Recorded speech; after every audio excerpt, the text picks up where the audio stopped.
Welcome everyone to Books in the World. Thank you so much for watching and supporting Cape Cod Writers Center authors. Today we have Barbara Eppich Struna. Hi Barbara. Hello, nice Madeline. to meet you. Thank you.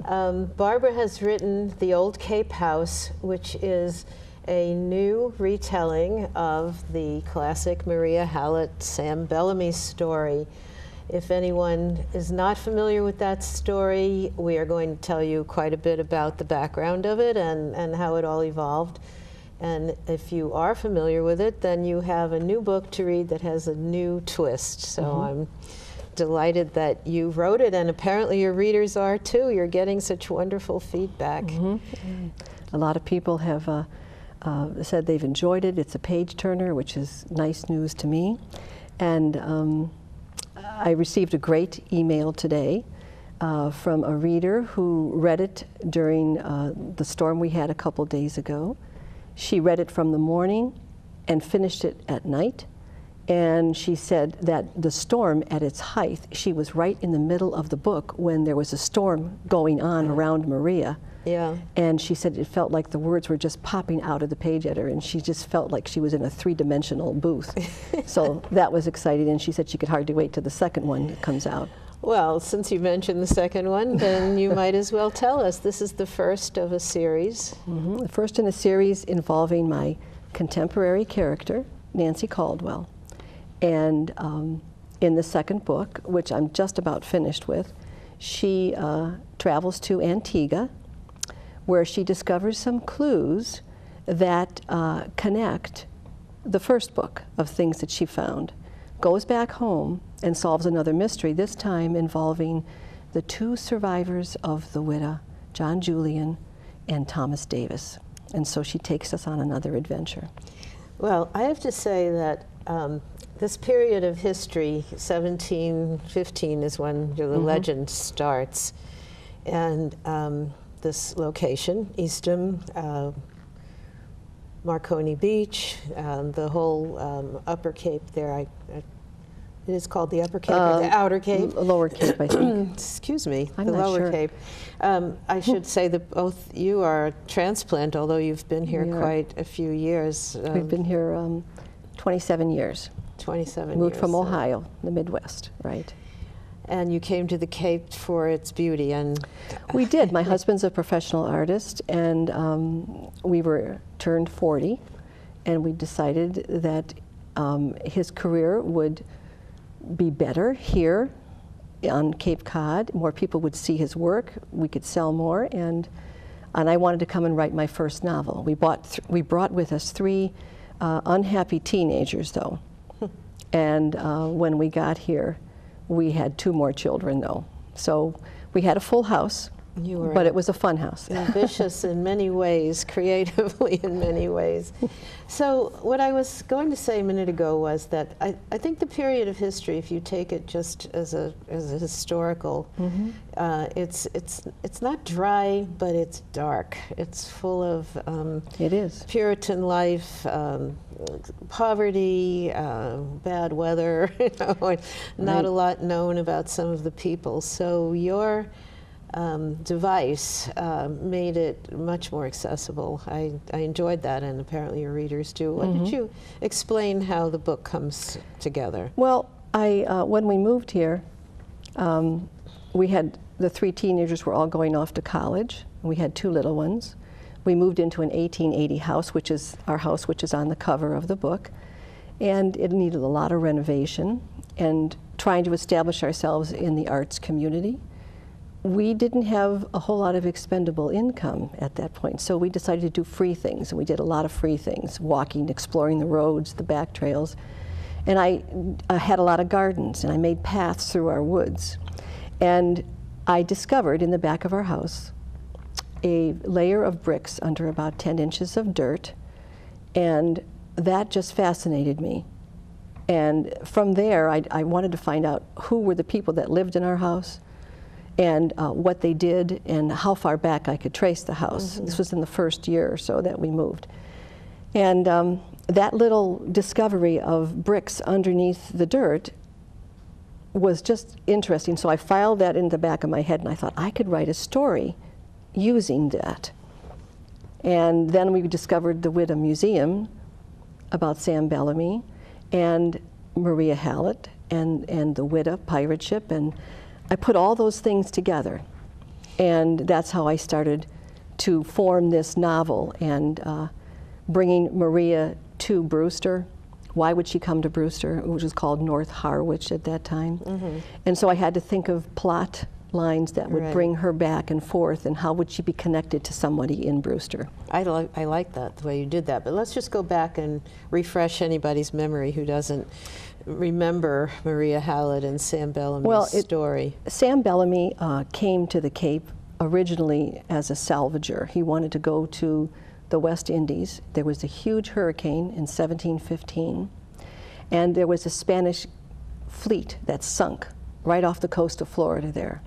And he was going to go and salvage all of the riches because he was tired of living in poverty under the rule of somebody else. So he came to the Cape. He had a partner, Palsgrave Williams, from Maine, and they were going to find a crew on Cape Cod.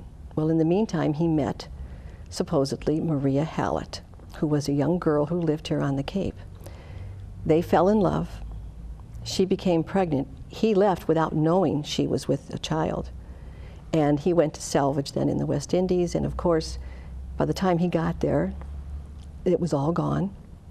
And he didn't want to go home empty-handed, because he promised that he would come back to her, according to the legend. And he went on account, as they called it, or decided to be a pirate. And he was very successful at it also. But poor Maria then was left behind. Maria was waiting for him to come back. Yes. And according to your story, which is a very romantic telling of this, she was deeply in love and was going to wait for him no matter what. Yes. Sam also, as you said, is a true historic character. Yes. Maria is not. It's hard to believe that she's not, given the number of legends and the possible interpretations of this story. But Sam has a kind of nobility running through his story. He wasn't going to come back until he could take Maria away with a lot of money. He was good to his crew. I liked the connection that was made in some of the reading that I did to the Johnny Depp character. Oh, yes. It's in Pirates of the Caribbean, one of my favorite series. But even more, I have some books here that the listeners might be interested in. One is called Beach Wars, 10,000 Years of Conflict and Change on a Barrier Beach by William Sargent. And Sam comes across as a kind of Robin Hood character. He was, as much as he was stealing from people and all kinds of people, that's right. His goal was to kind of liberate this money from other people who weren't so noble to begin with. That's right. So he has some good historical background. But Beach Wars by William Sargent is an interesting book, and I wanted to mention and also give Josh Delaney, who was also a Cape Cod Writers Center author and wrote Pieces of Eight, which is quite full of the legends of the people that you've taken on in your novel. Some of the others were, one of the other characters was John Julian, who is an interesting character as well. He's one of the survivors. And a real historic character. And he is a real character. Yes. His ending or his demise is somewhat cloudy, so I actually take him in my second book and go on with him in the second book then, because of the fact that he's never really been proven how he died also. Did you come across the tidbit about him being bought by John Quincy? Yes, that was the last thing I think that was recorded, that he was bought as a slave, and then he was hung later for some sort of some treason or terrible crime. But John Quincy, who was the grandfather of John Quincy Adams, which I'm not sure that piece of history is really history either. No. So anyway, you have a lot of material to deal with that you can take in any direction. Exactly. I took the facts that Sam Bellamy was real, And I took the fact that the Widow was a real ship, and it was discovered off of Marconi Beach by Barry Clifford, and there's the museum out in Provincetown that explains all about the pirates and what they found. And of course the piece de resistance was the bell that he found off in the water, and then it says the Widow on it. And the Widow was it was actually a slave ship, and it was small and it was swift because they had to get their cargo quickly to where they were going. And Sam Bellamy, of course, you know, took hold of that, and he liked that. That was his ship, and so that was an actual ship in history, and that it was also taken by Sam Bellamy. The colonial life at that time comes across very nicely in your book. Your house was actually owned by the Duane family? The Doan family. Doan family. I had researched, not any relation to in my book, but I thought what a great coincidence that the people that owned the land that our house in Brewster was built on, their last name was Doan. And so I decided to carry on that in my story, and gave that name to Abigail, who was a friend of Maria then in North Harwich or Brewster. And she did travel from Eastham to there in your story. Right. I'm not sure that I'm trying to remember from Josh Delaney's book whether they did travel around quite a bit in those days. I don't know. Well, it's not she that did. far, but yeah. And I mean, it took a whole day or so, at least, if not longer. But I researched Old Kings Highway and see from our house to where Maria would have lived, and I wanted to follow that because what we drive on is where the original 6A was. Of course, it's changed. It's moved around a little bit and off this way and that way, but it's basically the same way. And I wanted to see what she would have seen, if there's anything there. And the only thing that I could find was in Eastham, I have to pronounce that correctly. Eastham, yeah. It was the Penny House Inn.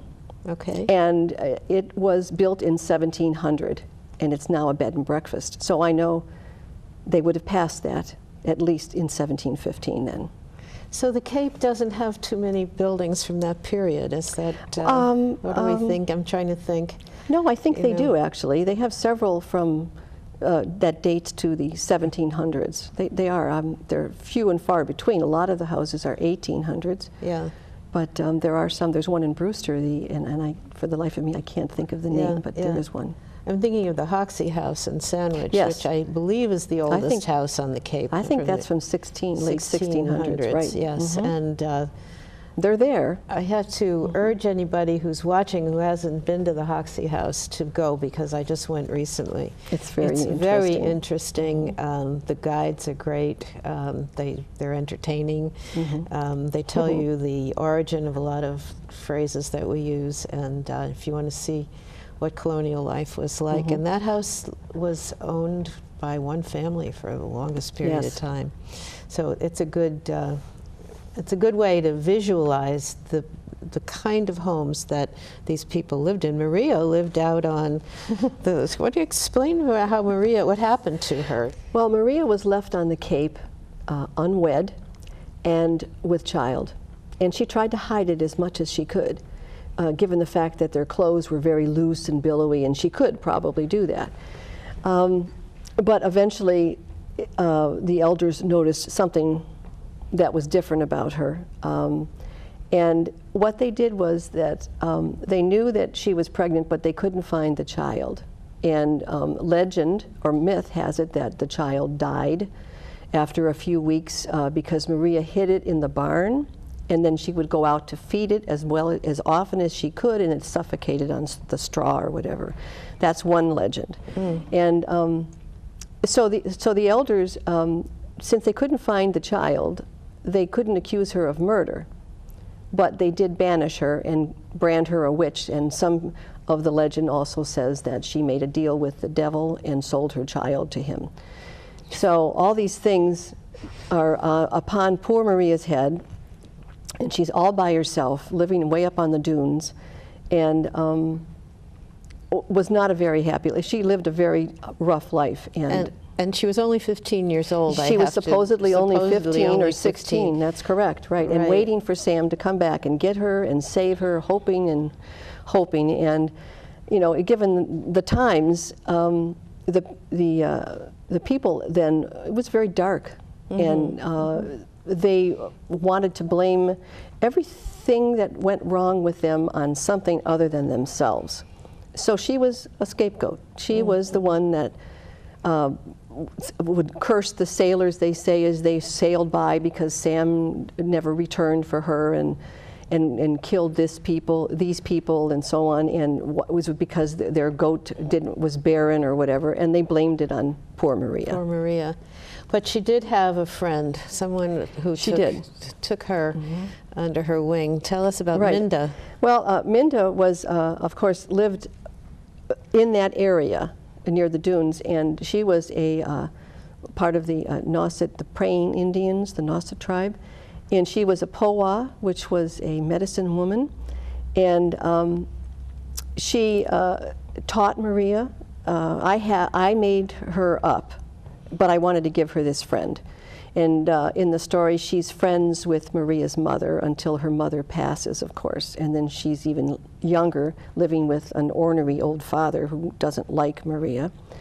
And Minda promises to take care of her and to teach her so that she could be self-sufficient and earn a living. So she taught her weaving. She taught her how to collect the herbs and things from in nature, and how to cure people's ills and with the herbals. And that's one of the reasons why Minda was revered in amongst her people, because she was the one that people went to when they were sick and so on.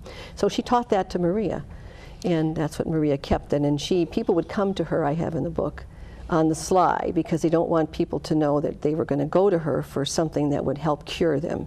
Yes. And they were very good, simple things that you could find in nature that would help you. You mentioned earlier that women were pretty subservient, but they were also quite powerful in that regard of understanding about herbs and weaving and exactly. But if they wanted to do something different, out of the ordinary, they really weren't allowed. There was no singing, no dancing. Yeah. That was not right in the eyes of God. You're supposed to be working and suffering, and that's what you're supposed to be doing. So I mean, it was just a very difficult time to live. Yes, because it was difficult to begin with. Right. Weather, crude homes. The Abigail character is interesting. She has a husband who's a professional sea captain. And she's a little bit older woman, and she's pretty much alone. Right, and you know, that's the way it was. There were a lot of women that went to sea with their husbands. Oh, that's something I didn't know. Yes, and there were a lot of women that stayed home. And sea captains, of course, Brewster is called the sea captain's town, and there were a lot of captains that lived in there, in Brewster or North Harwich at that time. And Abigail, I had her as a previously married and widowed, and then she marries Nathaniel, which is her husband in the story, and he's the sea captain. But he's gone a lot, and which is why she becomes friends with Minda, and then again Maria. Then you have both Abigail and her husband, and I think there was another place where someone else was traveling on packets. That was a term that I didn't know about. Right, packet ships were simply the ships that would carry goods back and forth, just on the Cape usually. They might come from Boston and back and forth, but they would bring the goods and supplies that they needed, which is why you see package stores along the Cape, because that's where that came from, the packet ships. Packet ships. Right, and that's where you see package stores. So goods that you could buy and so on, supplies. So anyone who needed to get from one place to another could It was faster to go along the bay than it was to go along the road. Oh, yeah, that's interesting. So women are important in your book and in your subsequent books. I'm going to give you a chance to talk about what you have going on, but would you like to read your dedication in this particular When I wrote book? this, I wanted to give Maria a better story than what was given to her. And I dedicated this book to all women of the past who sought freedom to be themselves and dance under the moon. Because to dance under the moon was really a no-no at that time. In fact, I made a point of it usually whenever I get a chance to go with my kids or friends that really, let's go out, if there's a beautiful moon, let's go out and dance under the moon, and we do. Wow. So the widow wreck was discovered in the 1986 or so. Yes, 1986, off right. the coast of Marconi. Wellfleet, off the coast, Marconi Beach. And there is treasure under the sea there. There is, and it's not all found and discovered. You know, it's a tiring, long process, and it's expensive. And I respect Barry Clifford because he is not profiting a whole lot from what they're finding. When you think about it, if you find all these doubloons and the silver and everything, you can't really put a price on them unless you melt it down. And you can't do that because it's historical. Antiquities, yes. Right, yeah, right. Yeah, yeah. So he's done a wonderful job, and he's a wonderful speaker, and he's just a real adventurer here, and it's nice to, I've met him a few times, and it's an exciting place to visit. I enjoyed the museum, and now I think they're coming into Hyannis, I hope. That would be great. Provincetown is a little far out, and there's a lot of traffic to get out there, Yes, so right. it would be great. Your husband painted the cover of your book, and you have galleries at your Brewster home? Yes, he does. We came here, we started Brewster, the Brewster location, Struna Galleries, and then about 12, 15 years ago, my oldest daughter, Heather, established the gallery in Chatham. And so it's a family affair, and she owns the gallery in Chatham, does a wonderful job, and we own the one in Brewster. And we do combine our advertising, which is a help. We combine a lot of things, but no, it's all hers, and I'm just pleased as punch that we're a family business. That's great, and it sounds like it gives you time, because they're so busy, it gives you time to write. Well, exactly. I used to write a newsletter that we would send to all the people we left back in Ohio, and we have right now a current mailing list of about 2,500 people. And this goes out once a year, and thank goodness Heather has taken over that job. And she is now writing it for the last 5 to 6 years, which gives me time then to write my novels. Good. And tell me about what you have underway now. I'm finishing up the second one in the series that involves my contemporary character, Nancy Caldwell, and she goes on another adventure. And this is to Antigua, comes back to Cape Cod, and follows Thomas Davis and John Julian, the two survivors, on another adventure. The third one is actually takes place in the 30s or 40s, I'm not sure yet, on the Cape and in Santa Monica in Hollywood.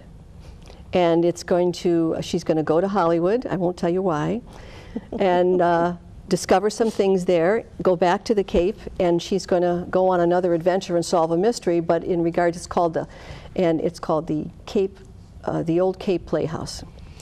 Okay. There is a fourth one. There is a fourth. That's in the distance.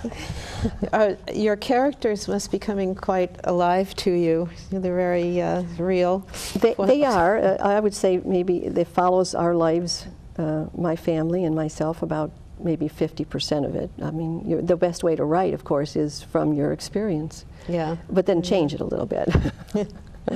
I was amused in your book. You have the present-day story. You have two kind of nefarious characters who try to find out whether the character who's in the present day is actually finding treasure or not in the in the backyard. Yeah, I made up Hallett as a character, as a bad character. He's going to be the one that comes and comes onto the property and does some damage and so on, looking for more gold. And I wanted him to have a connection to Maria somehow.